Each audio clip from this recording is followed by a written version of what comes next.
шайлоо маалында округда элдер менен шайлоочулар менен жолугуштуңар.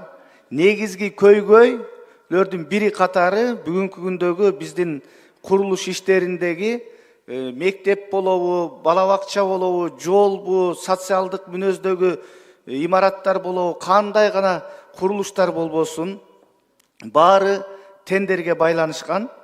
Элдин баары ушул тендерден абдан тажаган. Анткени тендерди өзү кайра өткөзүп атып, 2 ай, 3 айга чейин курулуш иштери башталбай жатат. Убакыт созулуп кетип атат. Андыктан урматтуу президентибиз маселе коюлган. Мен кече президент менен да сүйлөштүм. Ушул тендер боюнча мыйзамды тез арада карап, таптакыр тендер деген сөздү биз алып салышыбыз керек. Тендер болбош керек. Себеби дегенде бул иштин натыйжалуулугуна жана тез сапаттуу бүткөрүүгө өбөлгө түзөт.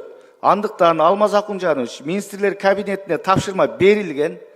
Тез арада кечиктирбестен ушул тендерди жоюу боюнча тендердин тамгасы калбаш керек. Себеби дегенде биз мындан 2 жыл мурун ушул маселени көтөрүлгөн, бул жерде айтканбыз, бирок көз боемчулук менен кайра эле аталышын өзгөртүп, мазмун ошо ойдон калып калыптыр. Андыктан ушул маселени тездеткиле. Ошол тендери жок түз курулуштар жасалыш керек, түз сатып алуулар болуш керек. Эгерде ошондон бир катачылыктар кетсе, ошол мекеменин жетекчилери өздөрү жооп берет башы менен. Ушуну мына президент менен да сүйлөштүк, президенттин тапшырмасы бар аткаруу бийлигине. Ушуну тездетип бериңиздер.